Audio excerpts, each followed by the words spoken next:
Hi everyone, and welcome to this reading of my pilot episode of La Famille, the limited series. This has been a labor of love over the past 10 years. And it started as a screenplay, but then I realized it needed to be a mini-series. So please enjoy this wonderful historical series that takes place in Louisiana that might teach you some history you didn't already know. All right, please everyone sit back and enjoy La Famille, Episode 1, Laurette. La Famille, Episode 1, written by Anna Sahlstrom. Characters created by Anna Sahlstrom. Interior, living room, night.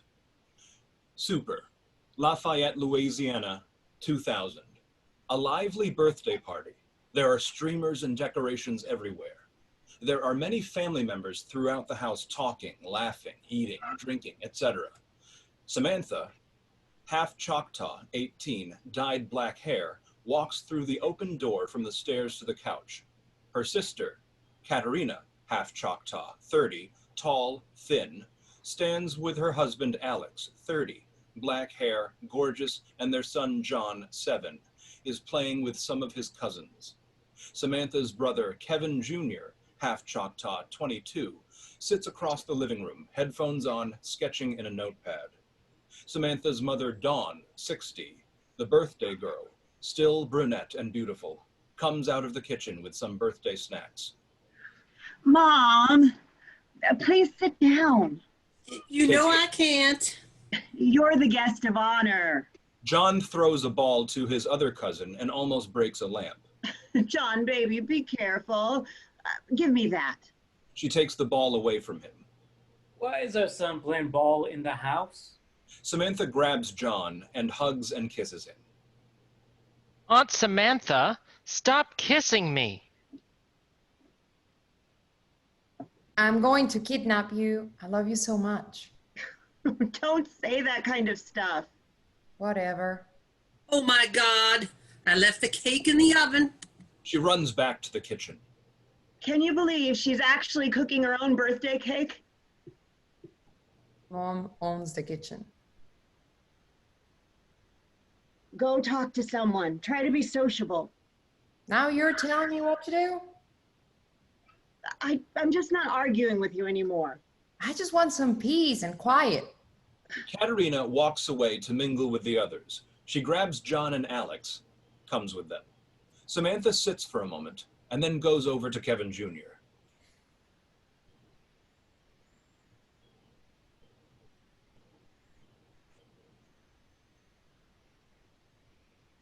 Hey, I need someone to talk to.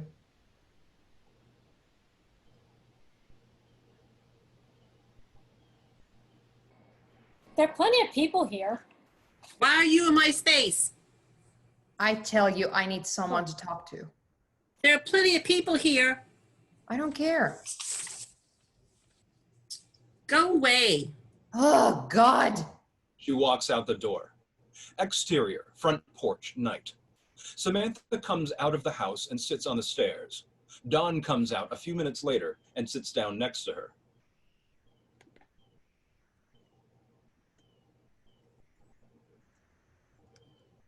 Samantha, what are you doing out here? Too many people. If I have to put up with Katerina any longer, I'll go insane. She's your sister. She's so patronizing. And why did she have to marry the hottest guy on earth? Katerina is an absolute sweetheart. Have you met her? I can't relate to anyone. I don't even feel part of this family. Any of it. And Kevin hates me too. He's just quiet. There's no one in this family I can talk to. Not even my cousins. You're a part of this family and a bigger story than you know. This is a celebration, Samantha. Please find some joy. It's not every day I turn 60. You're officially old. Should I start calling you Grandma? I wish my mother was here. I do too. Maybe I could apologize for being a holy terror. I still miss her and my father. I'm sorry you didn't get to have them in your life longer. I don't think that was up to you. Nothing is within our control. Is anything? There are many choices we can make. That's the only thing we can control. The point is to always love. My mother taught me that. It's not that simple. Maybe it is. It was nights like this that my family always told stories. Samantha, did I ever tell you your family history? Not everything. I blew it there. To begin with, my family is mostly Cajun, a little corruptive Acadian. They called their land in maritime Canada Acadie. They were mostly peasants looking for a better life. About as soon as they settled there, the British wanted the land for themselves. The conflict lasted for about a century until the British deported the Acadians. They were French-speaking and Catholic, and for the most part were neutral to the conflict between Britain and France. They only wanted to live their lives in peace, but they would not have that luxury. Let's start at the beginning. Interior, large mansion, day. Super, Annapolis Royal, Acadie, Nova Scotia, 1742. Voiceover.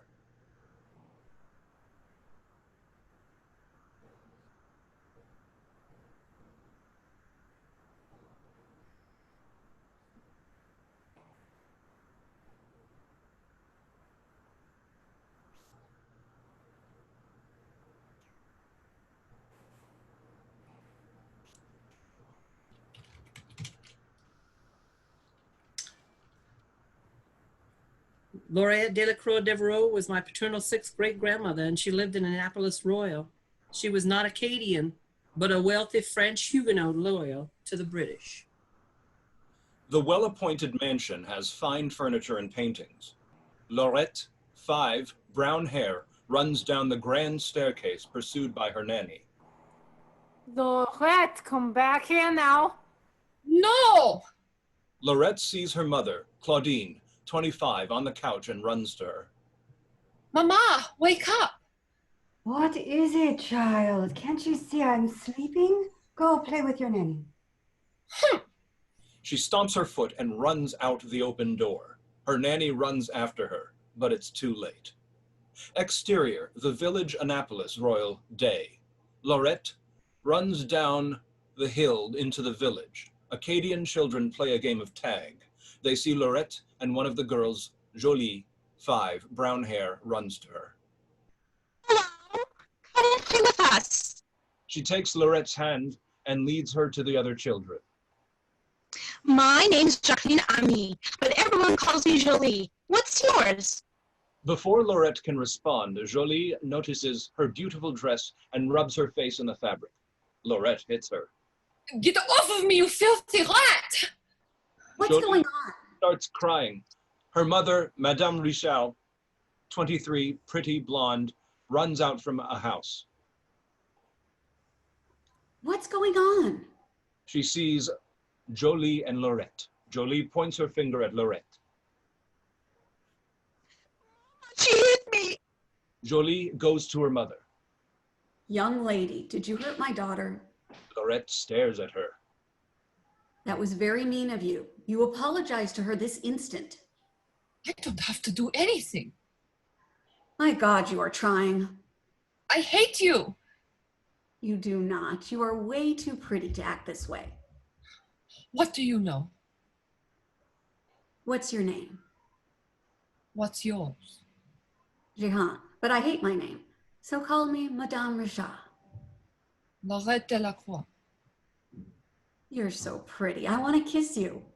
Madame Richard tries to wrap her arms around Laurette and kiss her, but Laurette escapes from her grasp and runs back up the hill. Madame Richard laughs. She takes Jolie into her arms. We'll see her again, I'm sure. Interior, Madame Richard's house, day. Madame Richard stands at the fireplace tending to the food cooking. Jolie is assisting her. Laurette runs in through the door without them noticing and hides under the kitchen table.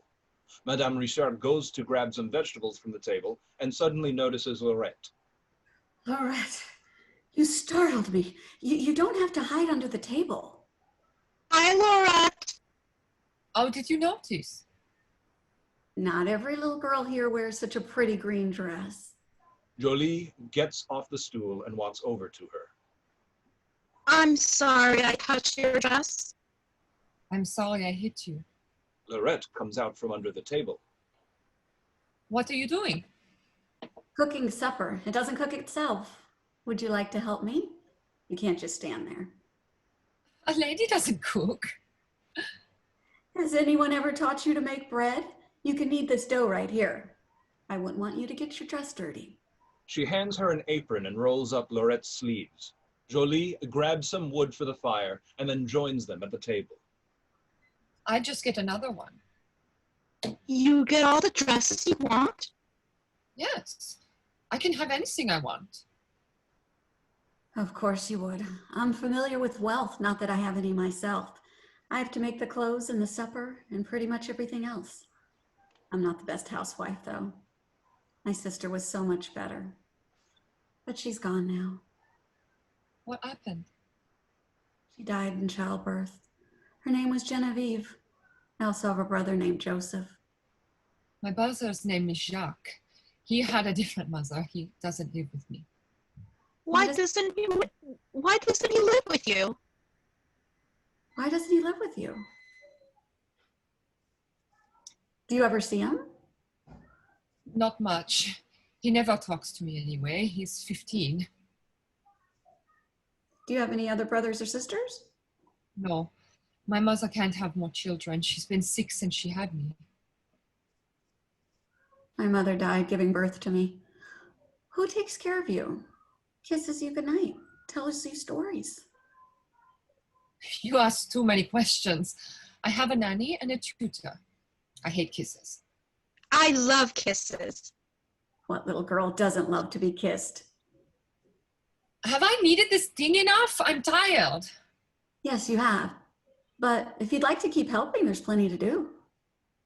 Sweep the floor, tend the garden, milk the cow, and so much else before Papa comes back from the fields.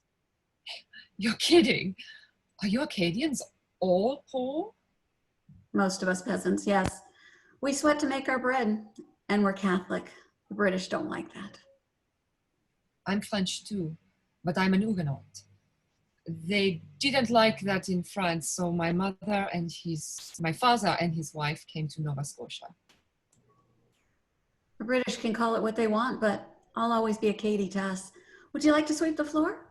Jolie hands her the broom and then goes to tidy up the kitchen table. If you insist. I'll clean the table. Interior, Madame Richard's house, later. Laurette and Madame Richard, with Jolie on her lap, sit in chairs near the fire. Thank you for your help, Laurette. You probably should go home now. I wouldn't want anyone to worry about you. They don't care. You could have dinner with us. Papa will be home soon, but he doesn't mind. I don't know, Jolie. She does need to get home to her family. All right. I'll miss you. You're a lovely girl, Laurette. I don't know why your mama and papa wouldn't care about you. I remember you told me you don't like kisses. Does anyone ever kiss you goodnight? No. Then let me. She gives Laurette a kiss on her forehead. I'll be your friend, and let my family be yours. You can come here anytime you want. I'll be here. Farewell. Jolie gives Laurette a big hug. Laurette runs out the door. Interior, Laurette's house, day. Super. 5 years later. Laurette, 10, sits at the desk in her father's study, copying a map from an atlas. Her tutor, a stern man, British, 50s, rushes in. There you are. You have no business being in here. Woman, please, I really want to finish this map. There's my house, and there's the river, and that's the port. I'm most proud of that. You will come at once. If your father finds you in here. He will be very angry, I know. Do you think I should show Madame Richard? I know she'll love it. I even put her house on it and the upper river. Why would she be so interested? Probably can't even read it. He's intelligent. When is supper? You're not leaving. You have Latin exercises, and the music master will be here for your lesson this afternoon. Can we not have a recess? No. You're fortunate your father even cares to educate you, seeing as it's quite A waste of time. If I must. In French. I'd rather not. They both leave. Interior, Laurette's house later. Laurette sits taking notes at a desk, looking very bored. Her tutor drones on through Latin conjugations. Mo. She looks Mass. out the window and stares at the little green Mass. hill outside the park. Her tutor stops. Amamus. Martin. Miss Delacroix, are you listening? Yes, sir. She starts giggling to herself. Factotum. Factore. Do you think you're self-amusing? No, sir. I'm sorry. Now, you will continue. He resumes his lesson. Mo. Mass. Out the interior, Laurette's bedchamber, night. Laurette stands with some servants dressing her and putting her into an elegant silk gown. Claudine, 30, comes in French. You look well, Laurette. Mother, you're awake. I hope you remember your etiquette and your dancing. You don't want to embarrass yourself at the governor's ball. No, I'll remember. I wish Madame Richard could come. Oh, I don't understand why you associate with that woman. She shouldn't even be seen with someone so low class and unchristian. Mama, she's only Catholic. You should meet her. She's so nice and she has 5 children and a husband. Those Acadians are trouble. They have defied the orders of our representatives and they fancy themselves independent of any authority. It would be better if we were rid of them. Well, I don't blame them, Mama. I wouldn't want to listen to someone telling me what language I should speak or what my face should be. You're full of such nonsense. Maybe having you taught was ill-advised. I love Papa for letting me have a tutor, and I hardly ever see him. He has business in Montreal, you realize? That is why you can have your fine dresses and your useless lessons. Your father will be there tonight. Be on your best behavior. She leaves. The servants finish dressing Laurette and depart. Laurette grabs the map she was drawing earlier and folds it into a hidden pocket in her dress. Interior, the governor's mansion later. There is a sumptuous ball happening, lit with golden candlelight. Many people are excitedly dancing. Laurette sits in an elegant, embroidered chair, watching the many people rush about. Her father, Ambrose, 42, appears with Major John Handfield, British officer, 37, in English. Monsieur Delacroix, I comprehend your position, but we haven't the manpower to enact such a thing. I will not have those savages raiding my home. Ambrose, we're not certain about the identity of the vandals. It could be anyone. Be assured we will protect your property and interests. Major, I will hold you to it. Major Handfield notices Laurette. Oh, Miss Delacroix, what a pleasure to see you. You look lovely this evening. Good evening, Major Handfield. How is your family? Oh, they're very well, thank you. In French. Papa, I have missed you so much. She goes to hug him. Have you been behaving yourself and studying? Yes, Papa. Oh, it's good to see you as well. You look like a lady tonight. I must go now. I'll see you later. Ambrose and Major Handfield move on and continue their discussion. Laurette walks on the side of the ballroom and to the dining table at back. She then goes out the door into interior, hallway, continuous. Laurette walks down the corridors past the master staircase and wanders into some of the other rooms. She sees the open door with the carriages and horses standing outside and decides to walk out. Exterior, the village, night. The Acadian villagers all process out from the church wearing their best clothes. Madame Richard, 28, her husband, Pierre Richard, 30, blonde, and Jolie, and their 4 other children come out together in merriment. Laurette walks down the road and eventually comes to meet them. Laurette, what are you doing here? Laurette! She runs to hug her. I was at the governor's mansion and I had to steal away to see you. It's been too long. Well, I don't want you to get in any trouble. They'll be looking for you. I certainly hope not. Yes, they will. As much as we love seeing you, you can't run off like that. We love you very much, but we're not your parents. Sometimes I wish you were. Then I would not have to be alone all the time. I have something to show you. Laurette pulls out the map and shows Madame Richel. I've never seen a proper map, but this looks very close. Your house is right there, and my house is over here. She points to the locations on the map. What are you celebrating? Well, it's Christmas Eve, the celebration of the Lord's birth. I forgot. Sorry. How could you forget Christmas? We're having a large feast with all our family and friends. Can Laura join us? How could we refuse? You could convince them the moon to rise during the day, Jolie. They all set out, followed by the other villagers. Interior, tavern, later.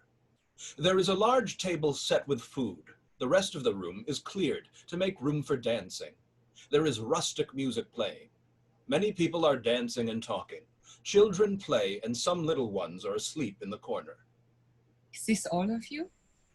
Just about. The Lord has come to us. We've been waiting, and now there'll be feasting, dancing, and merriment. Come dance with me. She grabs Laurette's hands and takes her into the center of the room.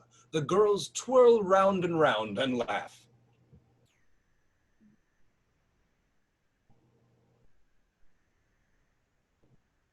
Well, Jean, shall we?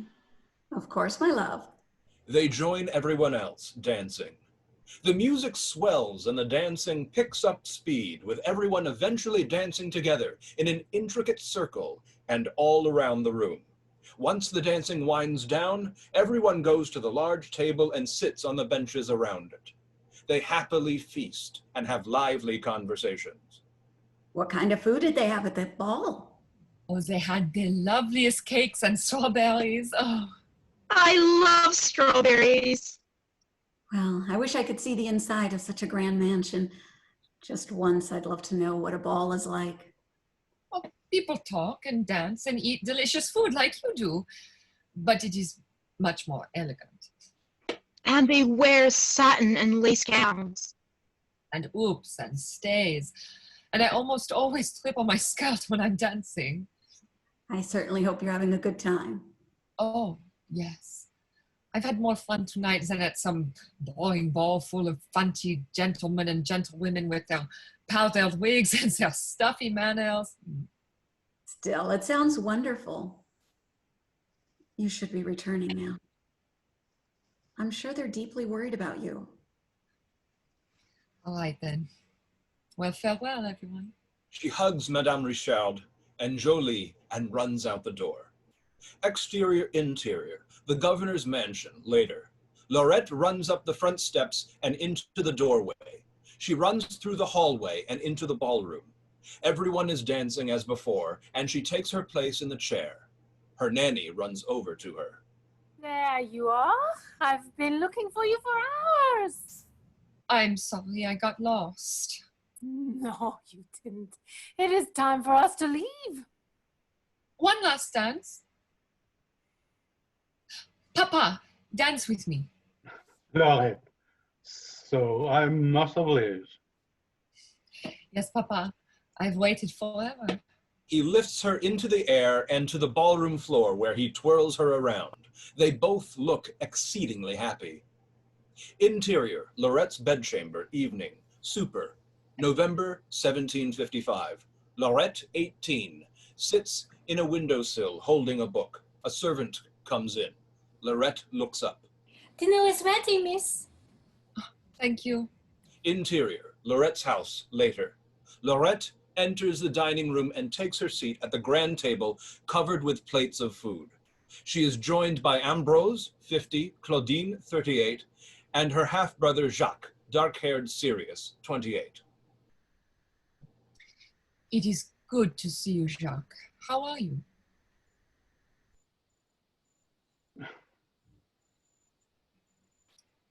Well, Fine, thank you. You'll be proud to know that your brother has secured his position to the finest office in Montreal. Congratulations. I knew you were a fine attorney.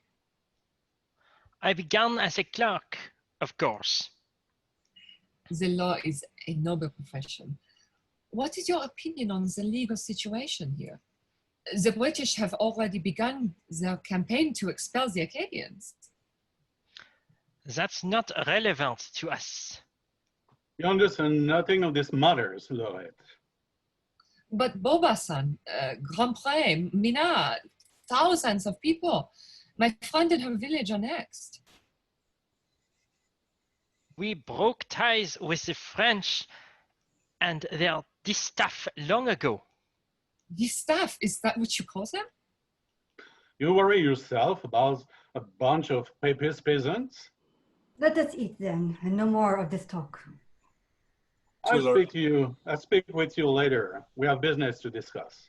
Interior, hallway of Laurette's house, night. Laurette walks anxiously down the long hallway. Outside the window, British soldiers are detaining some Acadians. A woman among them is crying. Laurette looks worried. Ambrose calls to her. Laurette, come away from the window. Yes, Papa. Interior, Ambrose's study, night. Laurette sits in a chair. Ambrose sits at his desk. She looks away from him. You understand there's no preventing this. I don't need to give you an explanation. Papa, it's wrong. My friend and her family. That's quite enough. I called you to discuss your betrothal, not this. I don't even know Jean-Claude Devereaux. It makes no difference. You will do as you're told. Laurette looks down, sullenly, barely audible. No, I won't. Interior, Laurette's bedchamber, night. Laurette, still dressed, is quietly packing her things in a trunk. She closes it, grabs her cloak, and picks up the trunk. She exits. Exterior, the village, night. Madame Richard, 36, sneaks out of her house with her daughter Chloe, 4, blonde, and Jolie, 18. She checks behind them suspiciously. Laurette appears. Laurette, you shouldn't be here. It's not safe. You're risking your life. They're going to do this to you. Then they'll do it to me as well. What about your parents? They'll have to understand.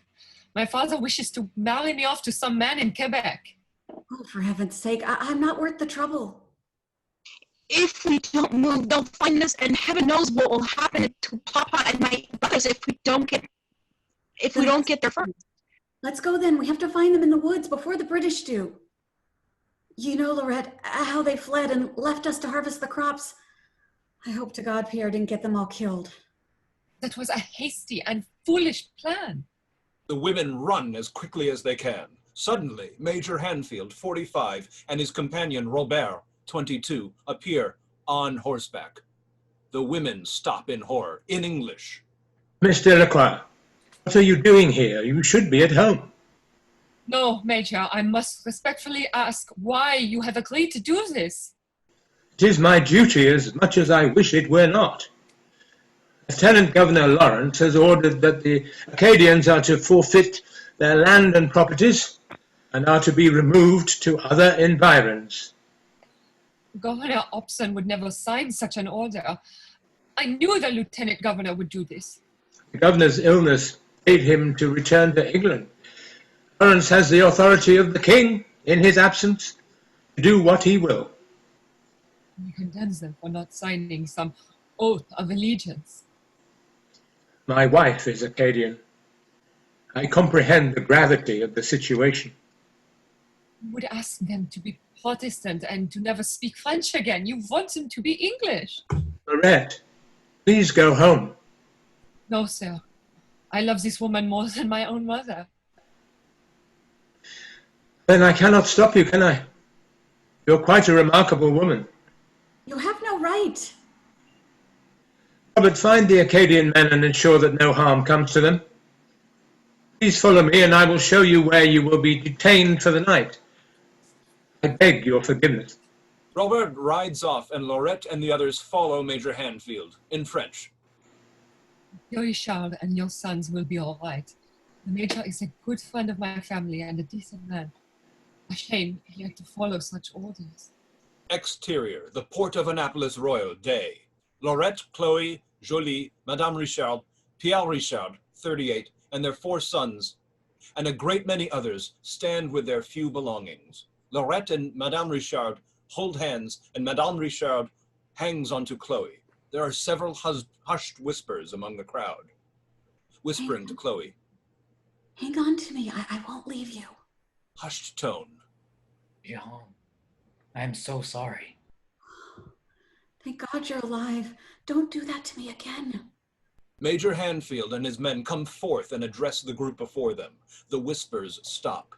An interpreter translates his words as he speaks in English. I will be brief. I regret enacting such an injustice upon you.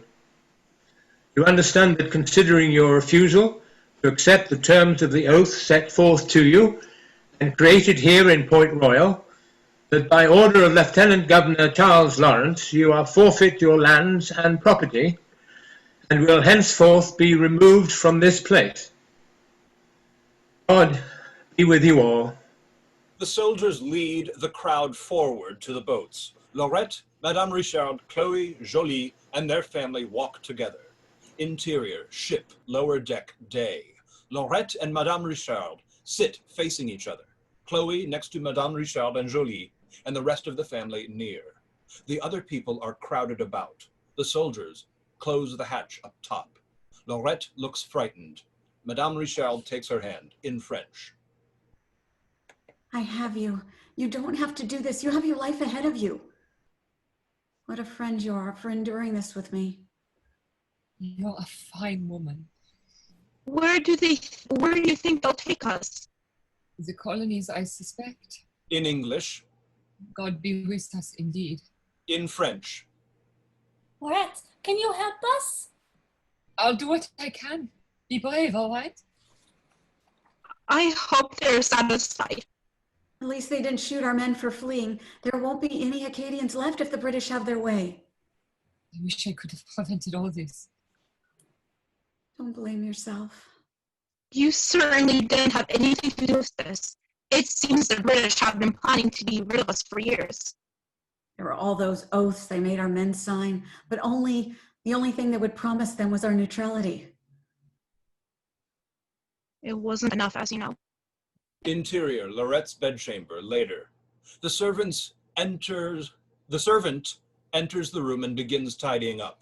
She then notices a letter left at the head of the bed. She unfolds it, gasps, and rushes out of the room. Interior, Ambrose's study, continuous. Ambrose and Jacques review business agreements on the desk. The servant comes in, out of breath. What is the meaning of this interruption? Monsieur, it's about your daughter. She didn't join us for breakfast. What is the nature of this news? Here, monsieur. She hands the letter to Ambrose. He reads it. My God, girl, what have you done? What does it say? Laurette has run away from home, has no plans to return. She has decided to exile herself with her friend. Father, what do you plan to do? I will send a dispatch to Jean-Claude Devereaux in Montreal. He will deliver it in person. I will charge him with finding her and marry her when he does. Yes, father. And Jacques, I'm afraid the scandal requires me to designate her. You will remove her from the will? I will send the last portion of money to her by means of Monsieur Devereaux for what she needs. It is an act of unfortunate necessity.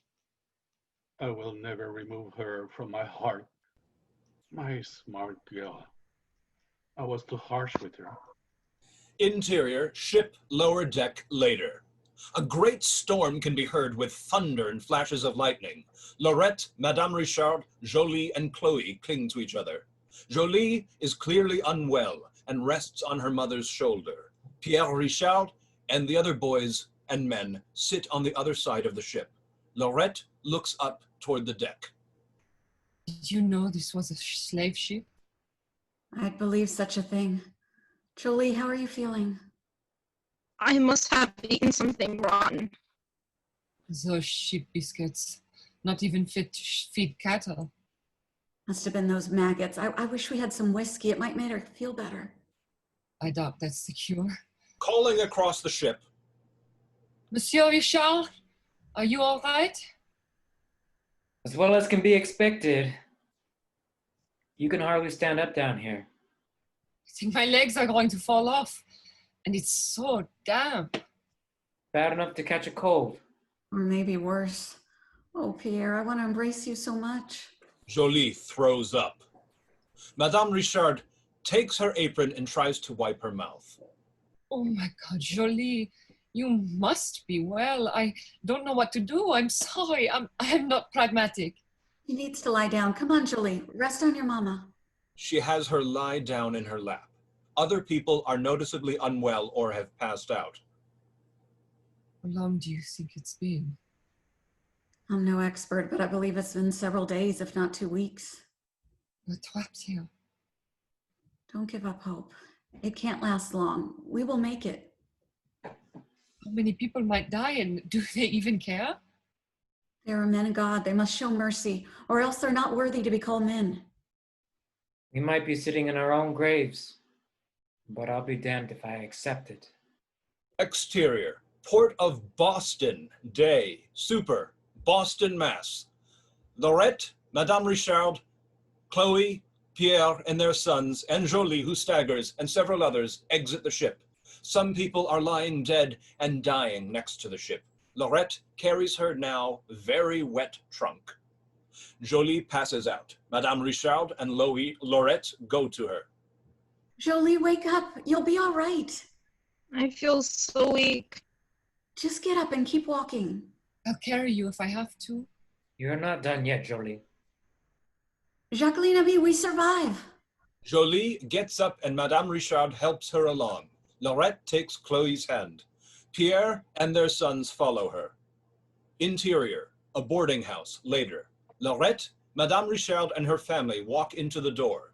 The proprietress, 50s, hearing them, comes out of the kitchen to greet them in English. And how can I help you? Madame, we have been at sea for many weeks and we need a place to stay. We've had an early winter this year, and we're booked as it is. Madame, my friend is deathly ill and she won't survive the night on the street. I will pay any price. Depends on what you have to offer.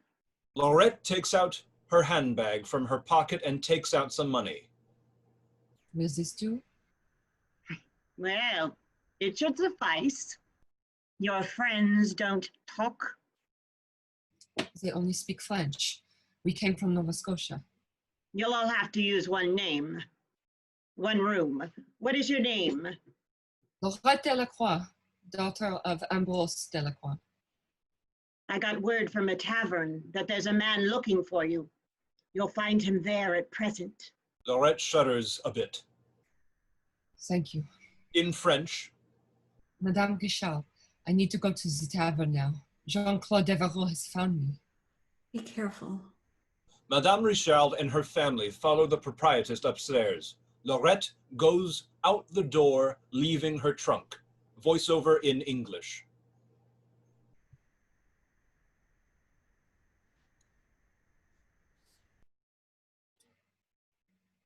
And off Laurette went to face her fate. There was no way in her situation to avoid marrying Jean-Claude Devereaux. After a nasty wedding in Boston, he took her to his father's plantation in Louisiana to avoid a scandal of returning to Canada. Laurette was able to send money for Madame Richard and her family to join her there. Interior, a plantation house, night, super, Louisiana Bayou, 1757.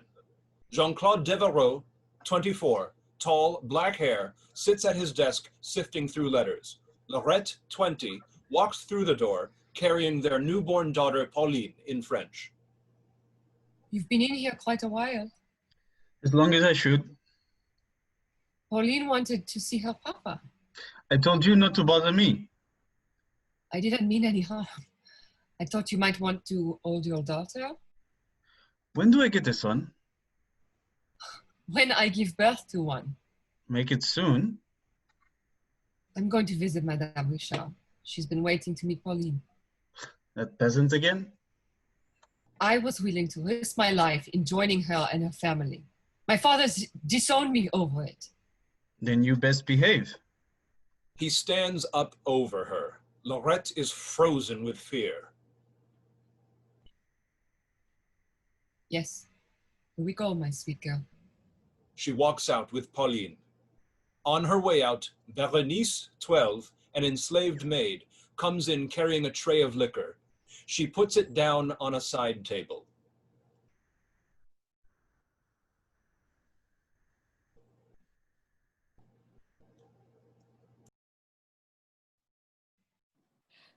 There you are, master. Is there anything else you require? You are becoming quite beautiful. Oh. Can't handle kind words? Oh no, I'm complimented. Will that be all? Give me a kiss and then we're settled. She hesitates. He stands up over her. You will do as I say. You're fortunate I do not demand more. She gives him a kiss and then runs out in tears. Exterior, a house, later. Laurette, holding Pauline, walks to Madame Richard's house on the prairie. Madame Richard, 38, is standing in front, hanging up the laundry. She, Laurette, and runs out to greet her. Laurette, what a wonderful surprise. I have missed you. Please come inside. They both walk in the door. Interior, Madame Richard's house, continuous. Laurette and Madame Richard sit down in 2 chairs near the fireplace. This is just like old times. Yes. Not really the same, though. No river and no ocean nearby. Oh, let me see your sweet Pauline. Laurette hands Pauline to her.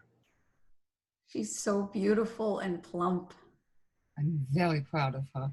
Jean-Claude wanted a son. Doesn't he know that girls are good as boys? You have to marry girls off, though. We are a prize to be won.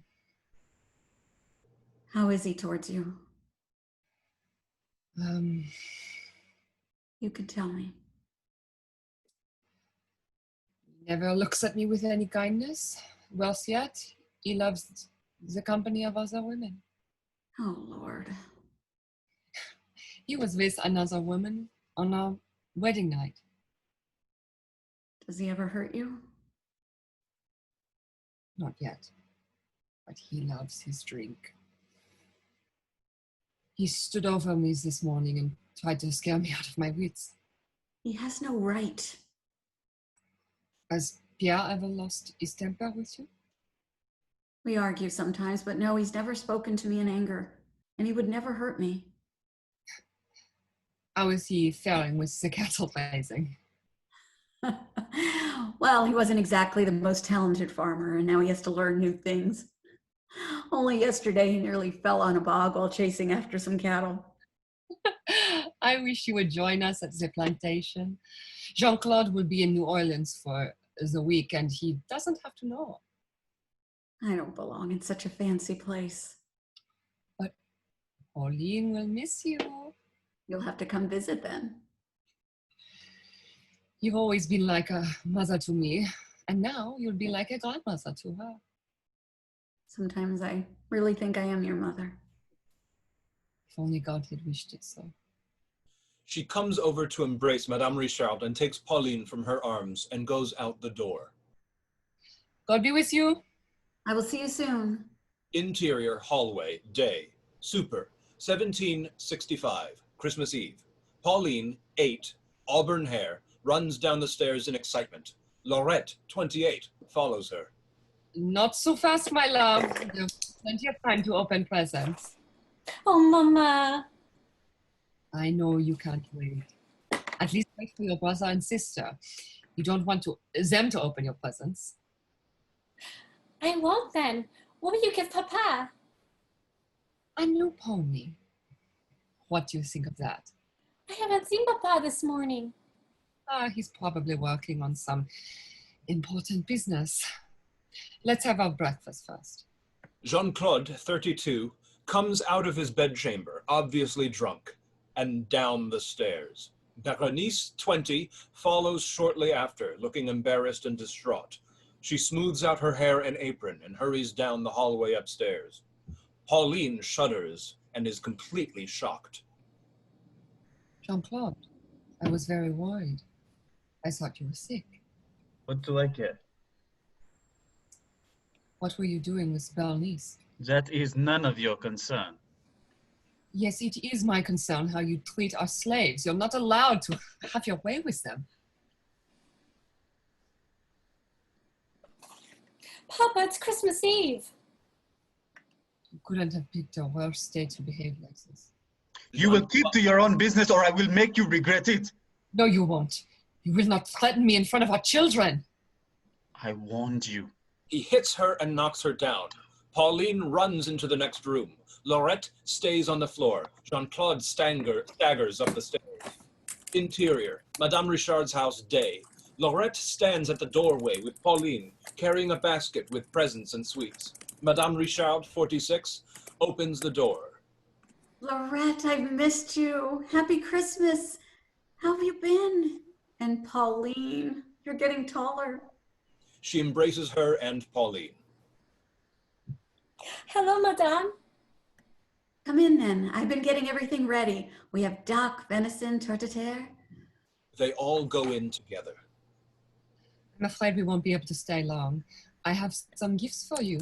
She hands Madame Richard the basket. Is it your husband? We are hosting a ball this evening, and as much as Pauline and I would rather spend it with you. Not even for a midday meal? Jolie and her family were looking forward to seeing you. Perhaps for the Epiphany? Yes. Laurette, please tell me what happened. He was drunk again. I told Berenice.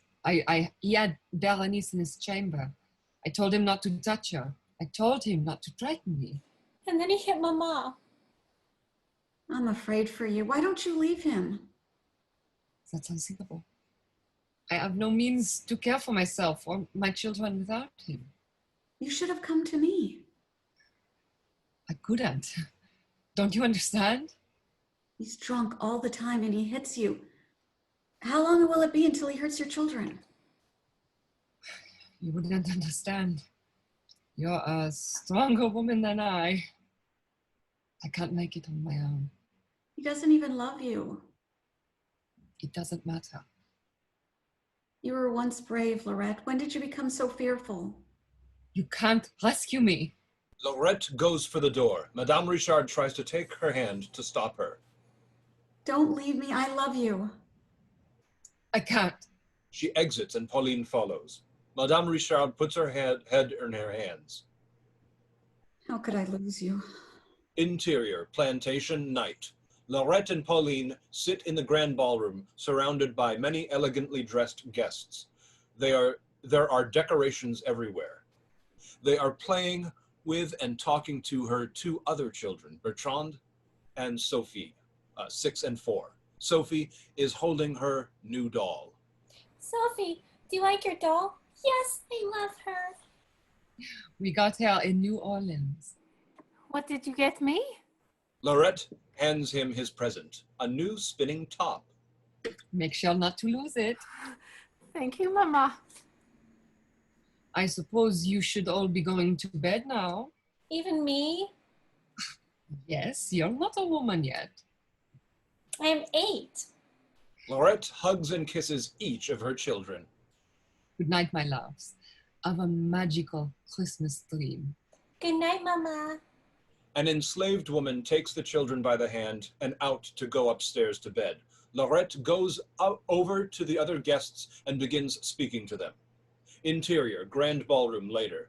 The dancing has begun as the guests all do the minuet and other dances. Laurette joins in with the others, but Jean-Claude, who stands on the other side of the room, does not join her or the other guests. After much merriment, they all retire to the dining room through the door.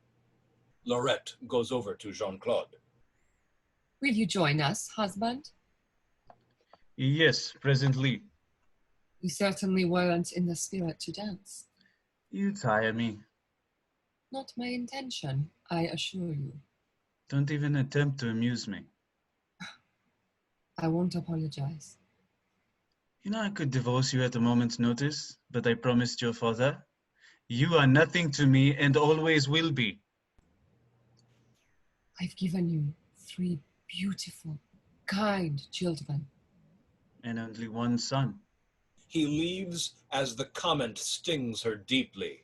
Berenice comes into the room at that moment carrying extra linens for the dining room, followed by other enslaved women carrying plates and other things. Berenice, I meant to thank you for you and the other women for how beautiful you have made our home tonight. Berenice is absolutely shocked and stops abruptly.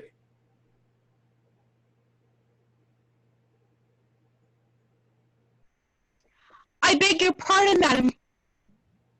Oh, I didn't mean... You can't actually address me.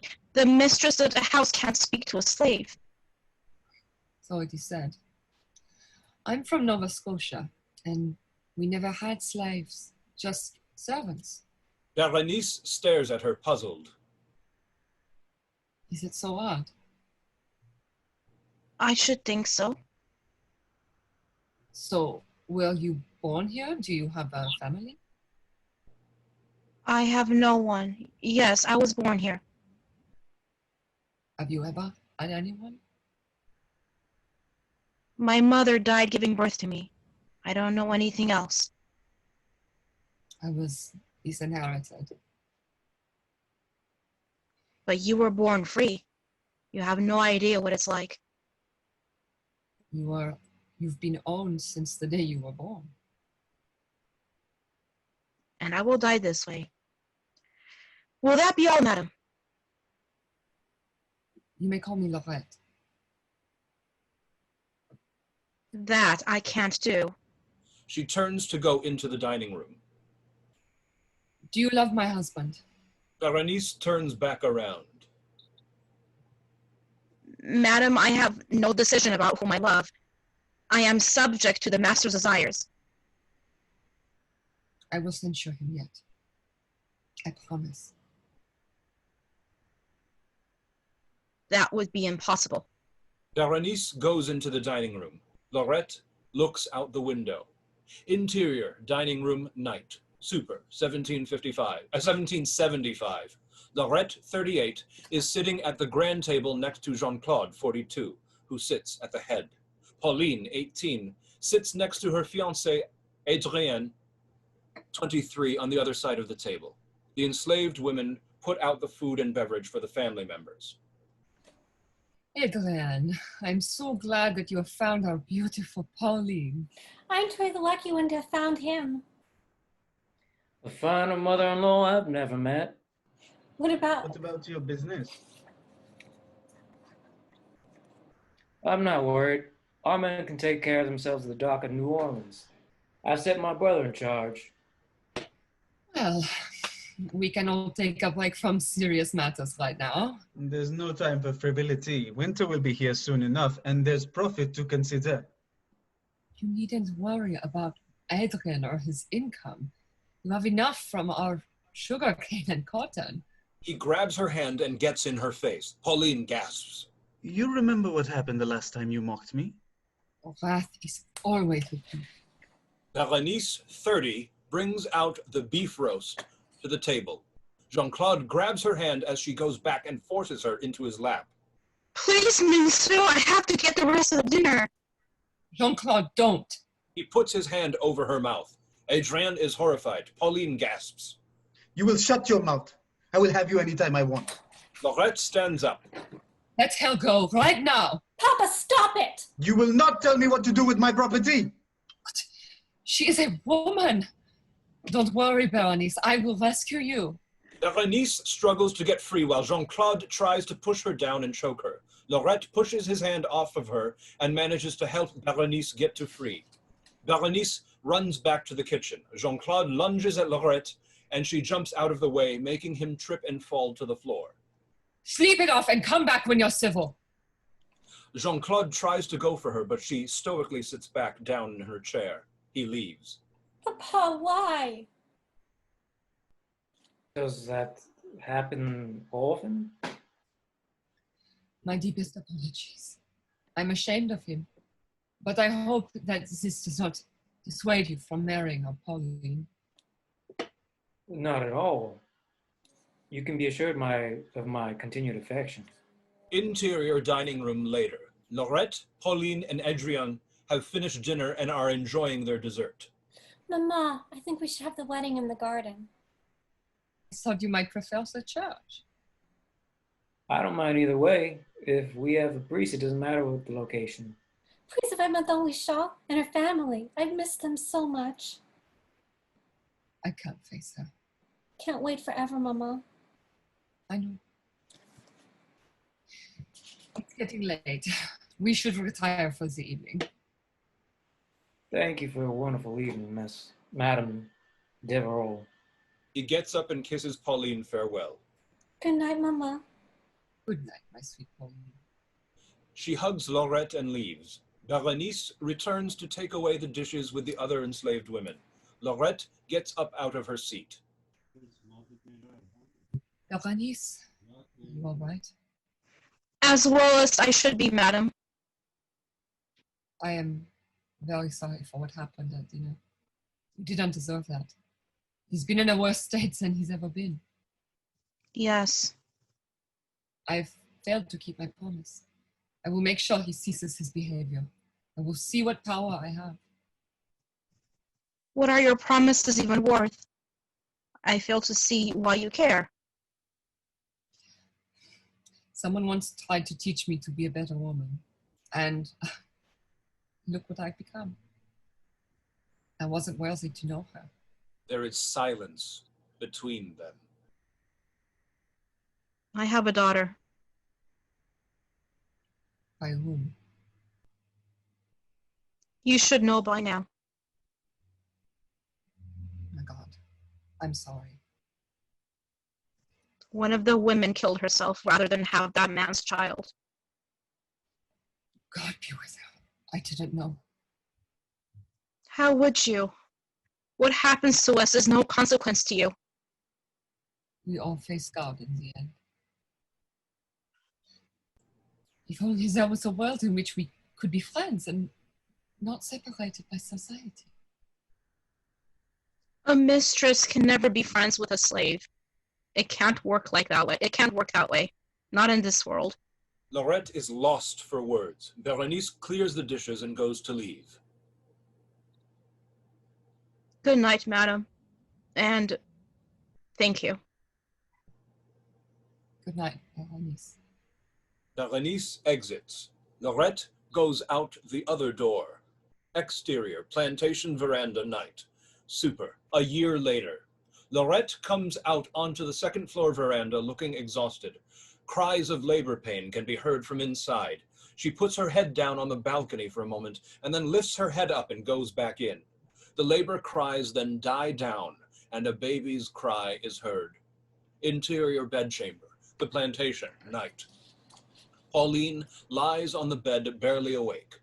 Adrienne holds her hand and Berenice wipes her brow while a midwife holds the baby girl named Molly. Laurette goes to her daughter, puts her arms around her, and sits on the bed.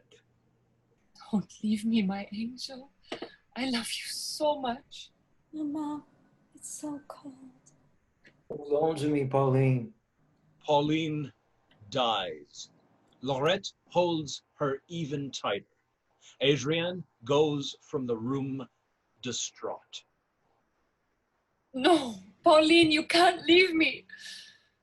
Laurette cries bitterly, then sees their little granddaughter. She lets Pauline go and takes the little bundle into her arms. Little angel, your grandmother is here. I will take care of you. Your mother wanted you so much. I'm sorry you have lost her. Jean-Claude walks in. Our daughter is gone to heaven.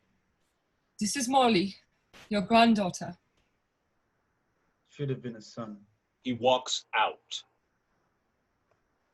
Berenice, will you and the other women please clean her up and put her in her best dress? I will send for a priest. She gives Molly a kiss and carries her out. Exterior, plantation veranda, day. Laurette sits on the veranda with baby Molly in her cradle. She sees Chloe, 25, walk towards the house. Laurette goes into the house and comes out from the front door. Chloe comes to the door and Laurette meets her. Laurette, I need to speak with you. Let's go to the garden then. Exterior, plantation garden later. Laurette and Chloe sit on a bench. Laurette, I have come to tell you that Mama is dying. No, she was always so strong. Yes, she loved you so much, and she wouldn't want you to worry. I will go to her. How is Jolie? She's well. She now has twin grandsons. And your brothers, your father? Papa is well too, and so are they. But Mama, I can't imagine my life without her. I have a family of my own now, but it's still so awful. God always takes the finest people. I'm so sorry about Pauline. She was so kind. She didn't deserve that. Thank you. You'll have to visit us again. Farewell, Laurette. Chloe leaves. You shouldn't have taken this for me to come to my senses. Damn you, Jean-Claude. She looks at her wedding ring and throws it off. Interior, Madame Richard's house later. The entire Richard family, Pierre, 59, Jolie, 39, and Chloe and their children, grandchildren, and spouses are gathered. Madame Richard, 57, lies on a bed, very weak. Laurette comes into the doorway. Laurette, it's been forever. Laurette comes further into the house. I'm so sorry, Jolie. She acknowledges everyone there and crosses to Madame Richard and kneels down. I'm here. Please forgive me. So glad you're here. I wish it was for a better occasion. I've been a fool. Please forgive yourself. I hope to God this isn't the end. It's never the end, Laurette. I'm going on to a new beginning. Not for me. Madame Richard notices Laurette's hand. Your wedding ring. I have quit his bed. How long did that take you? Far too long. I remember when I married Pierre, we didn't love each other. I was 18, never wanted to leave my father. And I was the worst farmer in Acadian. No one wanted a husband as lazy as me. He takes her hand. Now I love you more than ever. I'm sorry to leave you. Don't worry. Jolie will keep me in mind. It's Papa for me. To Madame Richard. I love you. You are also mine. Laurette grabs her hands and presses them to her heart as Madame Richard dies. Laurette cries. Jolie hugs her. She loved us all very much. To everyone there. I promise that I will take care of you. I will be your true friend. You will want for nothing. I'm sure of it. Promise not to stay away from us for 10 years next time. Laurette gives Madame Richard a final kiss on her forehead. I should be going. I will see you all soon. I have to bury my daughter, and you, your mother. She walks out the door. Exterior, plantation garden, day. Laurette sits on a bench admiring the flowers and a memorial statue. Jean-Claude comes into view. She looks up at him, and he regards her with disdain. Will you be sitting here forever? No, I wanted to see this memorial. Fine then. You were wondering where I was. To what do I owe your concern? Don't mock me. I'm not. Silence between them. I loved her. You'll forget her like everyone else. What kind of nonsense is that? Pauline was our daughter. Or did she never matter to you? Shut your mouth. You will never silence me again. I know what you are, and I am loath to admit it. I regarded her as much as you. Inconsequential. You've said your piece. What more do you want? He is silent. Then be on your way. Do not tell me what I will do. Jean-Claude, I have tried to love you, but I know now that expecting its reciprocation is useless. Our children and grandchildren will be my beloved. From now on, I am your wife in name only. As you wish. He leaves. Laurette looks up at the sky. Exterior, front porch, night. Dawn and Samantha are seated in the same spots on the steps. Laurette lived for a long time after that, long enough to see her great-grandchildren. Interesting. Why are you telling me this again? You need to be proud of who you are. You have a lot to learn about life, and I have so much to tell. Super. To be continued. We made it. Yay! Copies. Okay, let me go and stop.